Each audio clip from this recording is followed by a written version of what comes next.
मेरे प्यारे भाइयों बहनों, प्रभु यीशु पीस के मधुर और पवित्र नाम में एक बार फिर से आप सबको परमेश्वर के इस पवित्र दिन की पवित्र प्रातःकालीन बेला में आपको बहुत बहुत शुभकामनाएं प्राप्त हो गए। और परमपिता परमेश्वर का हम दिल से शुक्रगुजारी अता करते हैं कि उसकी रहनुमाई में हमने एक और सप्ताह पूरा किया है और विश्वास करते हैं कि जिस उद्देश्य के लिए पिता परमेश्वर ने हमको पिछला हफ्ता आशीष के तौर पर दिया था, वो उद्देश्य हमारे जीवन से पूरा हो सका है। और आज हम उसकी शुक्रगुजारी अता करने के लिए एक बार फिर से Saint John church hospital road की कलीसिया के रूप में, एक विशाल खानदान के रूप में प्रभु की महिमा करने के लिए अर्पित है और साथ ही साथ नए सप्ताह के लिए अपने आप को अर्पित करने के लिए भी तैयार है। आइए इससे पहले कि हम इस आराधना में जाएं, हम दुआ मांगेंगे। प्यारे आसमानी बाप, दिल से हम आपकी शुक्रगुजारी अता करते हैं कि एक बार फिर से इस नए सप्ताह के प्रथम दिन में, प्रथम प्रातःकालीन बेला में एक खानदान के रूप में हम आपके चरणों में आ सके हैं। शुक्रगुजारी अता करते हैं पिछले सप्ताह के तमाम आशीषों के लिए, तमाम सुरक्षाओं के लिए, तमाम हमारे अच्छे स्वास्थ्य के लिए जो कि आपने हम सबको दी, जो कि इस बात की निशानी है कि आप हमसे बेइंतहा मोहब्बत करते हैं और आपको हमारे जीवन की और जीवन के तमाम वरदानों की अपने नाम की महिमा के लिए आवश्यकता है। पिता परमेश्वर, इन सारी बातों के लिए दिल से हम आपकी शुक्रगुजारी अता करते हैं। और अब जबकि हम आराधना में प्रवेश करने जा रहे हैं, कलीसिया के प्रत्येक शख्स को हम आपके हाथों में सौंप देते हैं कि हम एक खानदान के रूप में अपने आप को अर्पित कर रहे हैं। आप हमारे समर्पण को स्वीकार करें, आशीषित करें, पवित्र आत्मा का अभिषेक दें और होने दीजिए जिस उद्देश्य के लिए आपने ये वक्त हमें दिया है, वो उद्देश्य हमारे जीवन से पूरा हो सके, ताकि आपके नाम की महिमा को अंजाम मिल सके और हम अपने विश्वास में, हम अपने आत्मिक जीवन में और भी मजबूती से आगे बढ़ने वाले बन सकें। प्रभु, आप हमारी विनती को सुने, आपके मीठे और पवित्र नाम से मांग लेते हैं, आमीन। आज के मेडिटेशन के लिए या मनन के लिए समय होगा कि हम एक खुदा का कलाम सुनेंगे जो कि यूहन्ना की इंजील से पाया जाता है, उसका 16वां अध्याय, उसके 5वें पद से लेकर 15वें पद तक। यूहन्ना की इंजील उसका 16वां अध्याय, उसके 5वें पद से लेकर 15वें पद तक। मैंने आरंभ में तुमसे ये बातें इसलिए नहीं कही क्योंकि मैं तुम्हारे साथ था, परंतु अब मैं अपने भेजने वाले के पास जाता हूँ और तुम में से कोई मुझसे नहीं पूछता तू कहाँ जाता है। परंतु मैंने जो ये बातें तुमसे कही हैं, इसलिए तुम्हारा मन शोक से भर गया है। तो अभी मैं तुमसे सच कहता हूँ कि मेरा जाना तुम्हारे लिए अच्छा है, क्योंकि यदि मैं न जाऊँ तो वह सहायक तुम्हारे पास न आएगा, परंतु यदि मैं जाऊँगा तो उसे तुम्हारे पास भेजूँगा। वह आकर संसार को पाप और धार्मिकता और न्याय के विषय में निरुत्तर करेगा। पाप के विषय में इसलिए कि वे मुझ पर विश्वास नहीं करते, और धार्मिकता के विषय में इसलिए कि मैं पिता के पास जाता हूँ और तुम मुझे फिर न देखोगे। न्याय के विषय में इसलिए कि संसार का सरदार दोषी ठहराया गया है। मुझे तुमसे और भी बहुत सी बातें कहनी हैं, परंतु अभी तुम उन्हें सह नहीं सकते। परंतु जब वह अर्थात सत्य का आत्मा आएगा तो तुम्हें सब सत्य का मार्ग बताएगा, क्योंकि वह अपनी ओर से ना कहेगा, परंतु जो कुछ सुनेगा वही कहेगा और आने वाली बातें तुम्हें बताएगा। वह मेरी महिमा करेगा, क्योंकि वह मेरी बातों में से लेकर तुम्हें बताएगा। जो कुछ पिता का है वह सब मेरा है, इसलिए मैंने कहा कि वह मेरी बातों में से लेकर तुम्हें बताएगा। ये ख्रीस्त का सुसमाचार है। हे प्रभु यीशु, आपकी स्तुति हो।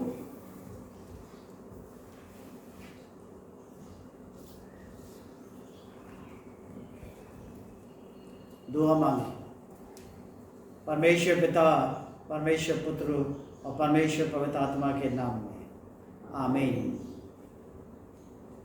प्रभु यीशु क्रिस्त के मधुर और पवित्र नाम में आप सबको एक बार फिर से इस पाक दिन में पाक हालत में होते हुए मेरे और मेरे ख़ानदान की तरफ से आप सबको बहुत बहुत मुबारकबाद स्वीकार हुए। और परमपिता परमेश्वर के हम दिल से शुक्रगुजार हैं कि उसने मुझे और आपको जिंदों की ज़मीन पर अभी तक कायम रखा है, जो कि इस बात को साबित करता है कि जिस दौड़ में दौड़ते हुए जिस मुकाम को पाने के लिए मैं और आप इस धरती पर अपने आप को पा रहे हैं, उस मुकाम में या उस मुकाम को पाने के लिए या उस दौड़ में हमें आगे बढ़ने के लिए अभी और भी इस धरती पर अपना जीवन यापन करना है। कुछ विडंबनाएं हैं, आ रही हैं, परेशानियां हैं, कमज़ोरियां हैं, दिक्कतें हैं, बहुत सी चुनौतियां हैं, लेकिन परमपिता परमेश्वर मुझे और आपको इन सब चीज़ों से पार कर कर ले जा रहे हैं, ले जाने में सक्षम है। और उनका वादा है कि ना तो मैं तुम्हें कभी छोड़ूंगा और ना मैं कभी तुम्हें त्याजूंगा। ज़रूरत है इस बात की कि हम निरंतर परमपिता परमेश्वर से लौ लगाए रखें। मेरे प्यारे भाइयों बहनों, पिछला सप्ताह हमने पेंटिकोस्ट डे सेलिब्रेट किया था और उसके पश्चात जो रविवार होता है वो ट्रिनिटी संडे के रूप में जाना जाता है। और हम सब इससे अवगत हैं क्योंकि मैं और आप उत्तर भारत की कलीसिया के सदस्य हैं और उत्तर भारत की कलीसिया के सदस्य होने के नाते मेरा और आपका जो विश्वास है वो त्रिएक या ट्रिनिटी परमेश्वर पर होता है कि परमेश्वर पिता, परमेश्वर पुत्र और परमेश्वर पवित्र आत्मा। आज विश्वदाई कलीसिया ये होली ट्रिनिटी संडे या ट्रिनिटी संडे सेलिब्रेट कर रहे हैं, जो कि पेंटिकोस्ट के बाद का रविवार होता है। मेरे प्यारे भाइयों बहनों, अभी खुदा के कलाम में से अर्थात यूहन्ना की इंजील उसका 16वां अध्याय उसके 5वें पद से लेकर 15वें पद तक पढ़ा गया और मैं आपका ध्यान आज पद 13 पर केंद्रित करते हुए खुदा का कलाम आपके साथ बांटने जा रहा हूँ। पद 13 में लिखा है, परंतु जब वह अर्थात सत्य का आत्मा आएगा तो तुम्हें सब सत्य का मार्ग बताएगा, क्योंकि वो अपनी ओर से नहीं कहेगा परंतु जो कुछ सुनेगा वही कहेगा। और वर्ष 15 या पद 15 में लिखा है, यीशु मसीह कहते हैं कि जो कुछ पिता का है वह सब मेरा है। यहाँ पर हम पाते हैं कि प्रभु यीशु मसीह पवित्र आत्मा को एक सत्य का आत्मा कहते हैं कि जब सत्य का आत्मा आएगा तो तुम्हें सब सत्य का मार्ग बताएगा। लेकिन ये जो आत्मा है ये पवित्र आत्मा है और वो पवित्र आत्मा को सत्य का आत्मा कहते हैं। क्यों? क्योंकि आत्मा का एक महान कार्य है या एक महान ऑब्जेक्ट है या रहा है कि आत्मा जो है मानव को परमेश्वर की का सत्य पहुंचाए। पवित्र आत्मा का कार्य यह है कि परमेश्वर की जो सच्चाइयां हैं, परमेश्वर के जो सत्यता है या सत्य तथ्य हैं, उनको मानव जाति तक या मानवता तक पहुंचाए। और जब इस प्रक्रिया में हम आगे चलते हैं या इस प्रक्रिया का एहसास हम करते हैं तो एक लिटर्जिकल भाषा में इसको पब्लिश, अंग्रेजी में पब्लिश बोलते हैं लेकिन हिंदी में इसको बोलते हैं प्रकाशन, प्रकाशन कहा जाता है। इस वाक्य में या इस पैसेज में प्रकाशन के सिद्धांत को बताया गया है कि किस तरीके से परमेश्वर जो है अपने आप को मनुष्यों के ऊपर या मानव जाति के ऊपर अपने आप को प्रकट करता है। और उस प्रकट करने के कौन से मुख्य सिद्धांत हैं, आज उन 3-4 सिद्धांतों पर मैं आपका ध्यान लगाता हूँ, जिससे कि हम रोज़ ब रोज़ गुजरते हैं लेकिन हमारे संज्ञान में ये बातें कभी रहती हैं, कभी नहीं रहती, कभी हम भूल भी जाते हैं, कभी हमें याद, कभी हम लापरवाही में भी भूल जाते हैं। लेकिन एक बार फिर से परमेश्वर ने मुझे और आपको मौका दिया है कि जिस तरीके से परमेश्वर अपने आप को मेरे और आपके ऊपर प्रकाशित करता है, उसके सिद्धांत क्या हैं, एक बार फिर से हम इसको स्मरण करेंगे। पहली बात यह है कि परमेश्वर का जो प्रकाशन है वह एक प्रगतिशील प्रक्रिया है। वह एक ऐसी प्रक्रिया है जो किसी समय में लिमिट नहीं है, या किसी समय में सीमित नहीं है, या सीमित होने के लिए बाध्य नहीं है, लेकिन उसकी जो प्रगति जो है, उसकी जो प्रोग्रेस है, वो निरंतर हमारे जीवनों में होता है, हमारे मध्य में होता है, हमारी मंडली में होता है। और इसलिए वर्ष 12 में या पद 12 में हम पाते हैं कि प्रभु यीशु मसीह शिष्यों से कहते हैं, मुझे तुमसे और भी बहुत सी बातें कहनी हैं, परंतु अभी तुम उन्हें सह नहीं सकते। बहुत बातें मेरे पास जो कि तुम्हारे ऊपर प्रकाशित करनी है, तुम्हारे ऊपर प्रकट करनी है, लेकिन मैं जानता हूं कि वो इतनी बातें हैं, इतना बड़ा उस प्रकाशन का जो एरिया है वो इतना बड़ा है या इतना अधिक है कि अगर मैं तुम्हें सुनाऊं, तुम्हें बताऊं, तो तुम उसे बर्दाश्त नहीं कर सकते या तुम उसे सहन नहीं कर सकते हो। इसका मतलब ये हुआ कि बात यह है कि मानव को उतना ही सिखाया जा सकता है जितना कि वो ग्रहण कर सकता है। और हम इस बात को देखते हैं, जानते हैं, समझते हैं ना, हर मानव का जो मनुष्यत्व है वो बिल्कुल फर्क होता है। उसकी अंडरस्टैंडिंग, उसकी सोच, उसको गेन करने की जो उसकी कैपेसिटी है वो बिल्कुल फ़र्क होती है, अलग होती है। और हम जो टीचर्स होते हैं वो इस बात को अच्छे तरीके से वाकिफ़ होते हैं कि क्लास में अगर 40-50 बच्चे हैं तो 50 बच्चे इक्वल नहीं होते, उनमें भिन्नताएं होती हैं। कोई बहुत जल्दी गेन कर लेता है, कोई देर में गेन करता है, या किसी को स्पेशली सिखाया जाता है, बताया जाता है, समझाया जाता है, लेकिन फिर भी वो गेन नहीं करता, फिर भी उसकी समझ में नहीं आता। क्यों? क्योंकि उसकी समझने की और ग्रहण करने की जो शक्ति है वो जो है अन्य बच्चों से भिन्न है। और ये सब स्वाभाविक तौर से मेरे और आपके जीवन में होता है कि मनुष्य को उतना ही सिखाया जा सकता है जितना कि वो ग्रहण करने के योग्य हो, या उसकी जो कैपेसिटी जो है वो हमें पता होनी चाहिए कि ये इतना ही सीख सकता है। मेरे प्यारे भाइयों बहनों, मैं कहना चाहता हूँ कि मनुष्य की ग्रहण शक्ति के अनुरूप होना चाहिए, और परमेश्वर का प्रकाशन ऐसा ही है। हम सब मसीह की देह हैं, बपतिस्मा पाए हुए हैं, और बपतिस्मे के द्वारा हम सब मसीह की देह में गठे गए हैं, अर्थात एक ही शरीर के अंग हैं। लेकिन फिर भी मेरी और आपकी जो सोच है, जो समझ है, जो ग्रहण करने की शक्ति है, वो बिल्कुल फर्क होती है।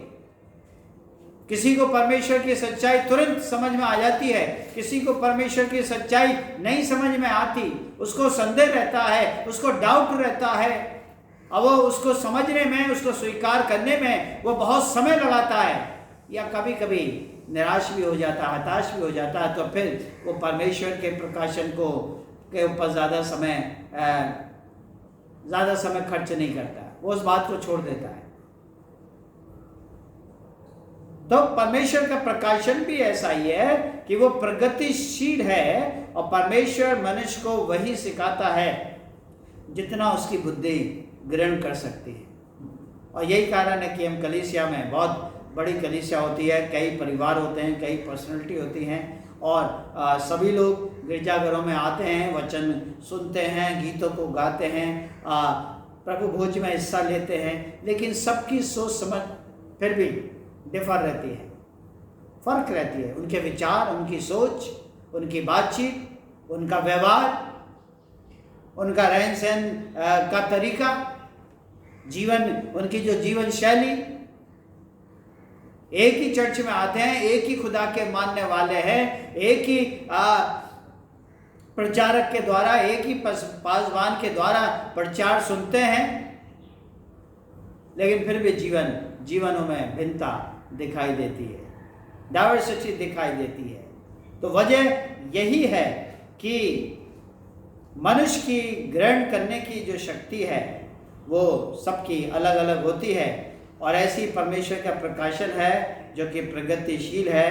परमेश्वर हम सब मनुष्यों को हमारे स्तर से, हमारे लेवल से, हमारी सोच, हमारी समझ, हमारा स्टेटस, उन सब के अनुरूप ही मुझे और आपको दर्शन देता है, या मुझे और मेरे और आपके जीवनों पर, मेरे और आपके परिवारों पर प्रकाशित होता है।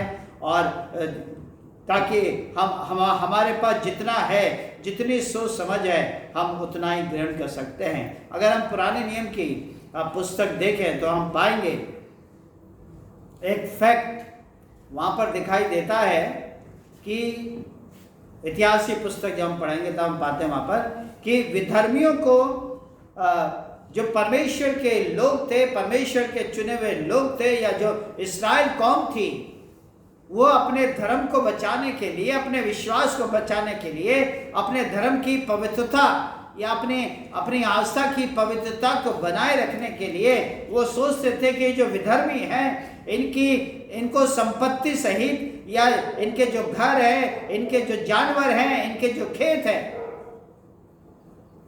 उन सबको क्या कर दिया जाए? नष्ट कर दिया जाए। जब तक ये नष्ट नहीं होंगे, जब तक ये मारे नहीं जाएंगे, तब तक हमारा जो धर्म है वो सुरक्षित नहीं रह सकता, या हमारे धर्म की जो पवित्रता है वो बनी हुई नहीं रह सकती। कहने का मतलब ये है कि विधर्मियों को उनकी धन संपत्ति या उनके जानवर, उनकी खेती बाड़ी को नष्ट करके अपने धर्म की पवित्रता को बनाए रखा जा सकता है। और यही कारण है कि जब हम पुराने नियम में, इतिहास की पुस्तक में पाते हैं तो बहुत से वहाँ पर युद्ध दिखाई देते हैं जो इस्राएल कौमों से लड़े गए। लेकिन सच्चाई क्या है? सच्चाई यह है कि जब यीशु मसीह धरती पर आए, मानव की सूरत में परमेश्वर ने, एक अदृश्य परमेश्वर ने मानव की सूरत में अर्थात यीशु मसीह के रूप में इस धरती पर आए, तो मानव जाति ने सीखा। क्या सीखा? कि धर्म की पवित्रता को बनाए रखने के लिए विधर्मियों को नष्ट करना आवश्यक नहीं है। उनको भ्रष्ट करना, उनको नष्ट करना, उनको मार देना, उनके परिवार को मार देना, या परिवार के ऊपर दोषारोपण लगाना, उन्हें किसी भी प्रक्रिया में फंसाकर उनको सजा सुनवाना, बंदी गृह में डलवाना, ये आवश्यक नहीं है। लेकिन उनका मन परिवर्तन करना आवश्यक है। और यही यीशु मसीह संदेश लेकर इस धरती पर आए कि बुराई को बुराई से नहीं जीता जा सकता, लेकिन भलाई से जीता जा सकता है। अगर हमें अपने धर्म को सुरक्षित रखना है, पवित्र बनाए रखना है, होली बनाए रखना है, तो हमारे ऐसे काम हो, हमारी ऐसी सेवकाई हो, हमारी ऐसी मिनिस्ट्री हो जिससे कि उनका मन परिवर्तन हो सके। और यही क्रिश्चियनिटी है। क्रिश्चियनिटी नॉट ए रिलीजन, लेकिन वो एक प्रैक्टिस है। क्या प्रैक्टिस है? कि हमारे कार्य ऐसे हों जिससे कि उन विधर्मियों का, उन विरोधियों का क्या हो सके? उनका मन परिवर्तन हो सके। और तब जब से यीशु मसीह आए, तब से लेकर आज तक क्रिश्चियनिटी के द्वारा यही संदेश मानवता को दिया जा रहा है, समाज को दिया जा रहा है। लेकिन इसमें एक बात भी सत्य है। क्या है वो? कि परमेश्वर का जो आत्मा है सदा क्रियाशील रहता है, और वह स्वयं को सदा प्रकाशित करता रहता है, और उसका जो श्रेष्ठ प्रकाशन है वो यीशु मसीह है। अगर परमेश्वर की उपस्थिति का अनुभव करना चाहते हैं, उसकी शिक्षाओं से लौ लगाना चाहते हैं, उसकी शिक्षाओं को स्वीकार करना चाहते हैं, उसकी प्रार्थनाओं में सम्मिलित होना चाहते हैं, उसके प्रकाशन के माध्यम से, तो उन सारे प्रकाशन में जो श्रेष्ठ प्रकाशन है कि परमेश्वर ने हमको अपना इकलौता पुत्र यीशु मसीह दिया है। यीशु मसीह पर हमें चित्त लगाना है, यीशु मसीह पर हमें मन लगाना है, यीशु मसीह पर हमें लौ लगाना है। ऐसा यीशु मसीह जो कि जीवित है। परमेश्वर एक जीवितता को लेकर मानव की सूरत में धरती पर आए, जिसके द्वारा परमेश्वर का प्रकाशन आज भी इस धरती पर चलता है, आज भी इस धरती पर चलता रहता है। अर्थात परमेश्वर का जो प्रकाशन है, जो उसका अपने आप को पब्लिश करने का तरीका है, वो बहुत ही प्रगतिशील है। तो पहली बात हमने देखी कि प्रकाशन एक प्रगतिशील प्रक्रिया है, और दूसरी बात है कि परमेश्वर का जो प्रकाशन है वो मनुष्यों को पूर्ण तौर से सच्चाई बताता है, सत्य बताता है। मित्रों, ये समझना या ये मान लेना, स्वीकार करना उचित नहीं होगा कि परमेश्वर केवल धर्म वैज्ञानिक सच्चाइयों को प्रकाशित करता है। कहने का मतलब मेरा ये है कि ऐसा नहीं है कि परमेश्वर केवल अपने चुने हुए लोगों को, या जिन लोगों ने डिविनिटी की ट्रेनिंग ली है 3 साल, 4 साल, 5 साल, या जिन्होंने मास्टर डिग्री हासिल की है किसी भी विषय में, उनको, या जो डॉक्टरेट है उनको, या कोई बहुत बड़े धर्म प्रचारक बन गए हैं, बहुत बड़े एक चंगाई देने वाले बन गए हैं। कभी कभी कलीसिया, चर्च मंडली इस बात को सोचती है कि परमेश्वर का जो प्रकाशन है, परमेश्वर की जो आत्मा है, इन लोगों के पास है, पासवानों के पास है, प्रचारकों के पास है, या जिन्होंने शिक्षा ग्रहण की है उन लोगों के पास है। केवल धर्म वैज्ञानिक और धर्म प्रचारक ही ऐसे व्यक्ति नहीं हैं जो कि परमेश्वर से प्रेरणा प्राप्त करते हैं। मैं आपको ये बताना चाहता हूं, परंतु चाहे वैज्ञानिक हों, चाहे डॉक्टर हों, वह ऐसी खोज करते हैं जो मनुष्यों के लिए कल्याणकारी है। हम देख रहे हैं ना आज के समय में जो वैज्ञानिक हैं या डॉक्टर हैं, उनकी एक बहुत अहम भूमिका पूरे विश्व में दिखाई दे रही है, और उनकी अहम भूमिका के द्वारा शायद मैं और आप अपने आप को जीवितों के साथ इस धरती पर पा रहे हैं। परमेश्वर की सामर्थ हमारे साथ है, इसमें कोई सच्चाई नहीं, हमारा विश्वास उसके ऊपर मजबूत है, इसमें कोई संदेह नहीं। लेकिन हम इस बात से भी मुंह नहीं मोड़ सकते कि जो दवाइयाँ, जो इंजेक्शंस हमें दी गई हैं, दी जा रही हैं, उनके द्वारा भी मेरा और आपका जीवन सुरक्षित है। आज कोविड की वजह से पूरे विश्व में वैक्सीन का समय है, वैक्सीन दी जा रही है। वैक्सीन लेना सबके लिए बहुत ज़रूरी हो गया है। ये ठीक है, कुछ लोग सोचते हैं कि वैक्सीन कोई दवाई थोड़ी है। बिल्कुल सही बात है, वैक्सीन दवाई नहीं है, लेकिन वैक्सीन अगर हमारे शरीर में कारगर साबित है या काम कर रही है, तो अगर हम इस कोविड-19 से भविष्य में प्रभावित होते हैं तो हम खतरे से बच सकते हैं। हमारा शरीर खतरे से बच सकता है, हमारे शरीर के पार्ट उस खतरे से बच सकते हैं। लेकिन बहुत जल्दी इस महामारी की या इस बीमारी की या इस कोविड की जो दवाई है वो भी हमारे पास पहुंच सकेगी। अभी पिछले हफ्ते में हम देख रहे थे, मुझे मंत्री जी का नाम याद नहीं आ रहा है, उन्होंने इनोग्रेट किया है जो मेडिसिन का पेटेंट है, वो उस पेटेंट को इनोग्रेट किया है। और भारतवर्ष, विश्व के साथ साथ भारतवर्ष में भी दवाई बनने की प्रक्रिया शुरू हो गई है। लेकिन ये दवाई कब आएगी, समय लगता है इसमें, 6 महीने, 8 महीने या 1 साल भी लग सकता है।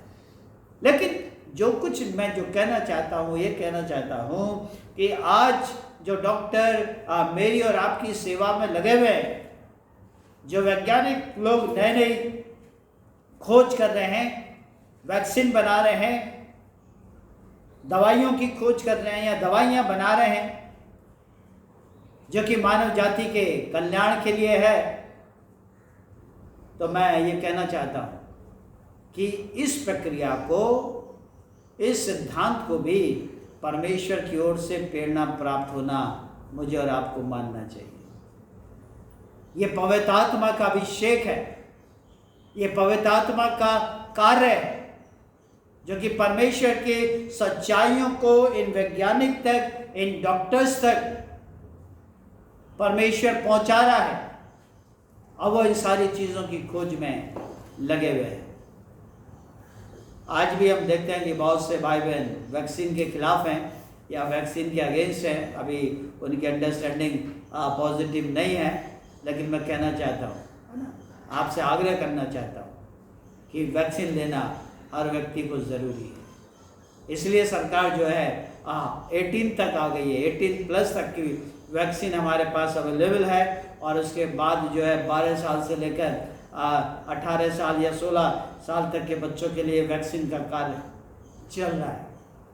तो इस वैक्सीन को लें बिना किसी डाउट के, बिना किसी संदेह के, बिना किसी डर के आप इस वैक्सीन को लें, क्योंकि ये भी परमेश्वर की तरफ से दान है जो कि पवित्र आत्मा के द्वारा मानव जाति के कल्याण कार्य के लिए इस धरती पर प्रकट हो रहा है।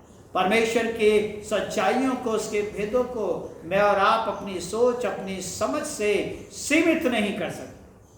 हम उसे एक दायरे में बंद नहीं कर सकते, और ना ही हमारे लिए ये उचित है। क्यों? क्योंकि सब सत्य परमेश्वर की ओर से हैं और उसका प्रकाशन पवित्र आत्मा का कार्य है। परमेश्वर के दर्शन में ये सारे सुविधाएं मुझे और आपको प्राप्त हो रही हैं। तो दूसरी बात हमने देखी कि प्रकाशन मनुष्यों को पूर्ण सत्य पहुंचाता है या बताता है। और तीसरी बात यह है कि समस्त प्रकाशन जो है परमेश्वर की ओर से होता है। मेरे प्यारे दोस्तों, सत्य जो है मनुष्य की खोज नहीं है। हमें इस बात को मानना होगा कि जिन सत्यताओं में से हम गुजर रहे हैं या हम प्राप्त करते हैं, ये मेरी और आपकी खोज नहीं है, लेकिन ये परमेश्वर का दान है जो कि मुझे और आपको मिला हुआ है।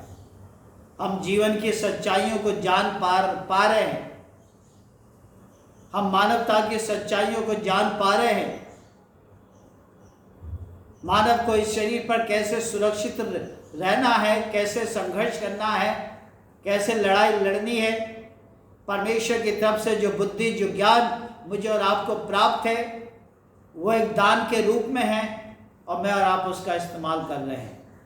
और ये दान मुझे और आपको कहीं से मिला नहीं है या मेरी और आपकी उपज नहीं है।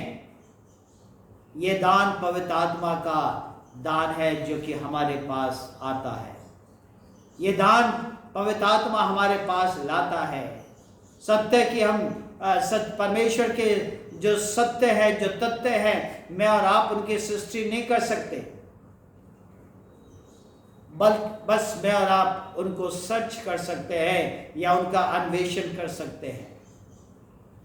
और उन सच्चाइयों को सर्च के द्वारा जो हमें सच्चाइयाँ मिलती हैं, दिखाई देती हैं, मैं और आप उनको ग्रहण कर सकते हैं। और इसलिए प्रभु यीशु मसीह फरमाते हैं कि पवित्र आत्मा अपनी ओर से नहीं कहेगा, परंतु जो कुछ सुनेगा वही कहेगा। पवित्र आत्मा के पास कुछ नहीं है। पवित्र आत्मा मेरे द्वारा पोषित होता है और मेरे पास भी कुछ नहीं है। मेरे पास जो कुछ है वो सब परमेश्वर का है। परमेश्वर मुझे पोषित करता है और मैं पवित्र आत्मा को पोषित करता हूं। और इसलिए यीशु मसीह कहता है कि पवित्र आत्मा अपनी ओर से कुछ नहीं कहेगा, परंतु जो कुछ सुनेगा, अर्थात जो कुछ मैं उससे कहूंगा, जो कुछ वो मुझसे सुनेगा, वही तुमसे कहेगा। और यीशु मसीह के जाने के बाद तब से लेकर आज तक पवित्र आत्मा मेरा और आपको गाइड कर रहा है, मेरा और आपका मार्गदर्शन कर रहा है, मुझे और आपको सुरक्षा प्रदान कर रहा है, मेरे और आपके द्वारा एक अच्छी, एक मजबूत यूनिट इस धरती पर रख रहा है। लेकिन यीशु मसीह की ओर से, यीशु मसीह के आदेश से, यीशु मसीह की समझ से वो मेरी और आपकी केयर कर रहा है। कहने का तात्पर्य मेरा यह है कि सब सत्य की जो इनविजिबिलिटी है वो परमेश्वरी है। इन सारी चीज़ों के पीछे परमेश्वरी है। और पिछले 1 साल से मानव ने ये जान लिया, ये समझ लिया कि ना तो पैसा, ना धन संपत्ति, ना भाई, ना बहन, ना पति, ना पत्नी, ना माँ बाप इस धरती की सच्चाई है। अगर सच्चाई है तो परमेश्वर है, और परमेश्वर की सच्चाई को स्वीकार करते हुए मैं और आप इन दिनों में इस युद्ध में अपने आप को इन्वॉल्व पा रहे हैं। हम ये लड़ाई लड़ रहे हैं, हम ये संघर्ष कर रहे हैं, और जो परमेश्वर की सच्चाइयों को जान रहे हैं, जान पा रहे हैं, वो इसमें विजयी हो रहे हैं। तो तीसरी बात हमने देखी कि सब प्रकाशन परमेश्वर की ओर से होता है, और चौथी और जो अंतिम बात है वो है प्रकाशन यीशु मसीह की बातों को लेता है और बताता है। समस्त मेडिटेशन या विवेचन का जो सार तत्व है वो ये निकल कर आता है कि प्रकाशन या पब्लिश वर्क या पब्लिशिंग कार्य हमें किसी पुस्तक से प्राप्त नहीं होता है, किसी धार्मिक ग्रंथों से प्राप्त नहीं होता है, किसी छपे हुए शब्दों से हमें प्राप्त नहीं होता है। प्रकाशन हमें एक जीवित व्यक्ति से प्राप्त होता है जिसका नाम यीशु मसीह है। खाली बाइबल पढ़ने से प्रकाशन मुझे और आपको नहीं मिलेगा, खाली परमेश्वर का प्रवचन या संदेश सुनने से मुझे और आपको उसका जो प्रकाशन है वो हमें नहीं मिलेगा। लेकिन जब हम पर्सनली व्यक्तिगत तौर से यीशु मसीह को जानें, यीशु मसीह को माने, अपना जीवन उसको सुपुर्द कर दें, दिन और रात अपने साथ यीशु मसीह का अनुभव करें, तो ये प्रकाशन मुझे, मेरे और आपके जीवनों पर हमेशा बना रहेगा, मेरे और आपके परिवारों पर बना रहेगा, मेरी और आपकी कलीसियाओं पर बना रहेगा।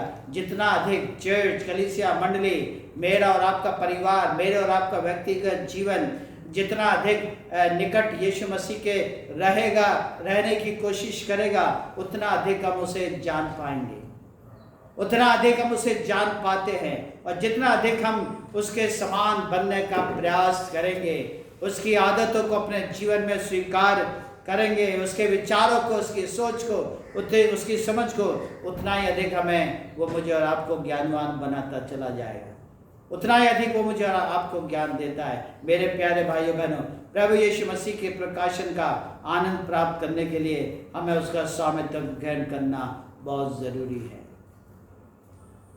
हमने देखा कि जो ट्रिनिटी विश्वास है, जो त्रिएक परमेश्वर का विश्वास है, कि आज के इस मेडिटेशन के द्वारा, जो कि यीशु मसीह के द्वारा मुझे और आपको प्राप्त होता है, और यीशु मसीह ने समझाया कि पवित्र आत्मा अपनी ओर से कुछ नहीं कहेगा, जो मैं कहूँगा वो तुम्हारे जीवन में कहेगा, और मेरे पास भी कुछ नहीं है, मेरे पास जो कुछ भी है परमेश्वर का है। परमेश्वर जो मुझे प्रकाशन देगा, उसी प्रकाशन को मैं पवित्र आत्मा को दूंगा, और पवित्र आत्मा तुम्हें उससे लवरेज करेगा, पवित्र आत्मा तुम्हें उससे पोषित करेगा। तो लिहाजा हम परमेश्वर के दिल से बहुत शुक्रगुजार हैं कि आज ट्रिनिटी संडे या त्रिएक परमेश्वर का रविवार मनाया जा रहा है, और इस सिद्धांत को एक बार फिर से याद करने का, स्मरणार्थ करने का अवसर मुझे आपको मिला, और इस सिद्धांत को हम जान पाए कि परमेश्वर की आत्मा किस तरीके से मेरे और आपके जीवन तक पहुंच रही है,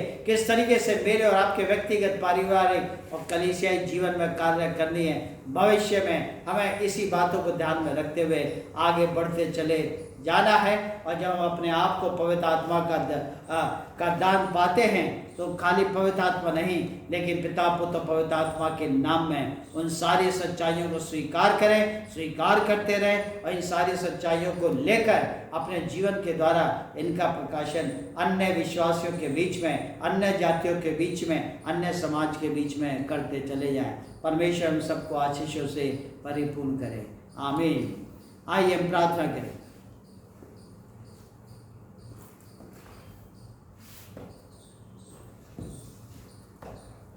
प्यारे आसमानी बाप, दिल से हम आपकी शुक्रगुजारी अता करते हैं एक बार फिर से सुंदर मौके के लिए जो कि आपके फजल से मिला, और Saint John church hospital road की कलीसिया आज इस ट्रिनिटी संडे के रूप में आपके चरणों में आ सकी, बैठ सकी, अपने हालातों में, अपनी परिस्थितियों में, अपने स्वभाव में खुदावन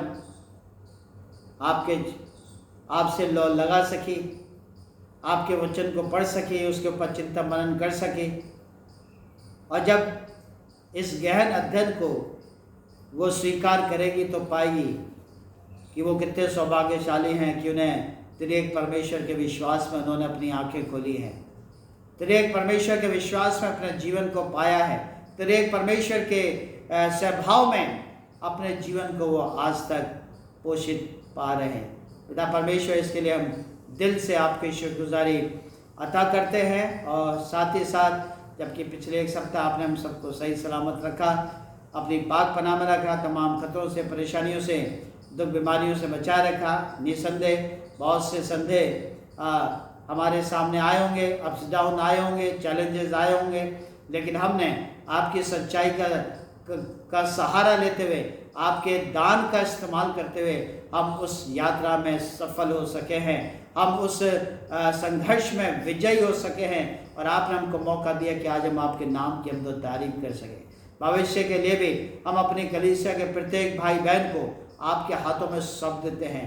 सबकी सुधीलें और निगहबानी चौपानी करें, जो अपनी कमज़ोरी की हालत में, अपनी बीमारी की हालत में, या इस कोविड-19 से, इस वायरस से अभी भी प्रभावित हैं, उन सभी भाई बहनों को हम आपके हाथों में सौंप देते हैं। अपने पाक फरिश्ते आप उनके चारों तरफ रख छोड़ें, आपका बेशकीमती लहू की धारा उनके शरीर के रक्त में प्रवाहित होने वाली बन सके, या प्रवाहित होती रहे, ताकि पिता परमेश्वर, जो भविष्य में आपने बहुत से विश्वासियों को इस काल में जीवन दिया है, या बहुत से भाई बहनों को आप जीवन देने जा रहे हैं, पिता परमेश्वर ये जीवन अपने तक सीमित ना रखें, लेकिन पिता परमेश्वर बहादुरी के साथ, दिलेरी के साथ खुदावन एक गवाही के रूप में इसका इस्तेमाल कर सकें। आपका पराक्रम, आपकी सामर्थ का एहसास लेकर खुदावन अन्य लोगों को पोषित कर सकें, अन्य लोगों को प्रेरित कर सकें, ताकि वो लोग भी खुदावन मनुष्य के ऊपर निर्भर ना होकर, जो मनुष्य के द्वारा बनाई गई शक्तियों पर निर्भर ना होकर, सबसे पहले आपके ऊपर निर्भर होने वाले बन सकें। खुदावन सबकी मदद करें, सबकी अगुवाई करें। हम अपने देश के प्रधानमंत्री, राष्ट्रपति, तमाम सूबों के मुख्यमंत्री, इन सबको आपके हाथों में सौंप देते हैं। आपने सबके ऊपर अपनी दृष्टि बनाए रखी हुई है, और आप बहुतायत से इनका इस्तेमाल कर रहे हैं, और इस लड़ाई में भारत देश के नागरिकों को बचाने के लिए, सुरक्षा प्रदान करने के लिए दिन और रात वो एक किए हुए हैं। पिता परमेश्वर उनको भी अच्छा स्वास्थ्य इनायत करें पिता परमेश्वर, ताकि वो पूर्ण तौर से जो जिम्मेदारी आप उनको सौंपी है, उन जिम्मेदारियों को इसी तरीके से बढ़ाते चले जाएं।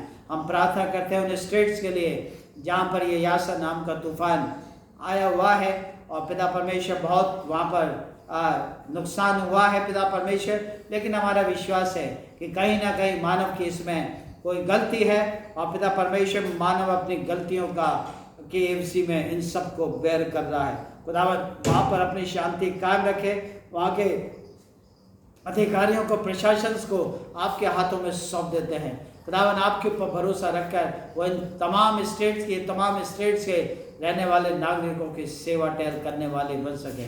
साथ ही साथ अंत में हम प्रार्थना करते हैं तमाम डॉक्टर्स के लिए, नर्सेस के लिए, तमाम मेडिकल स्टाफ के लिए, जो किसी भी तौर पर शहर से लेकर गांव तक अपनी सेवाओं को पहुंचा रहे हैं।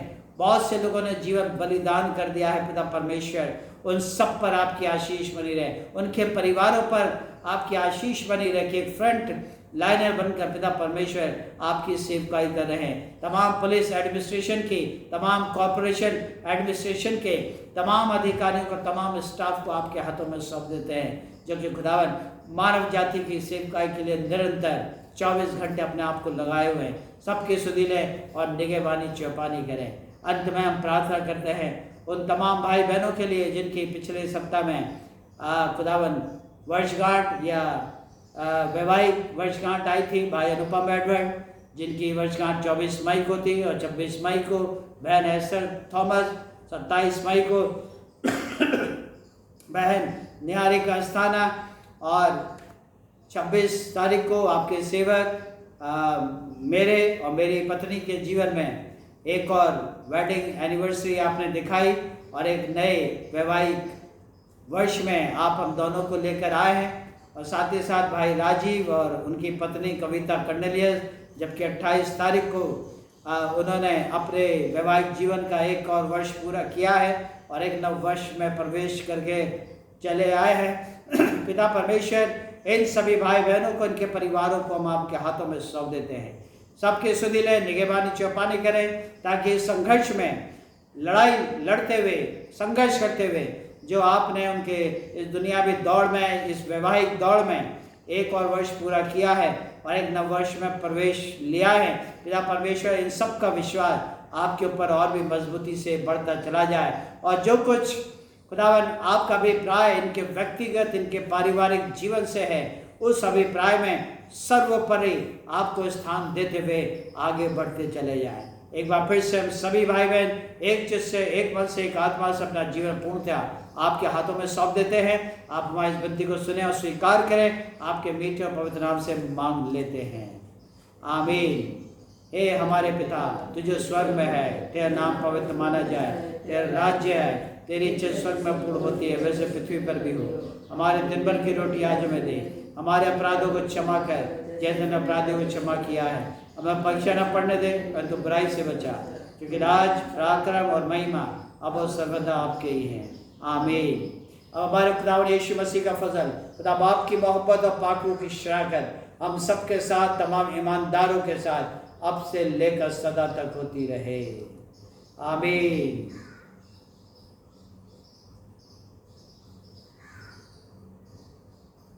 Thank you very much. खुदा आप सबको बहुत बहुत आशीषों से परिपूर्ण करे, आमीन।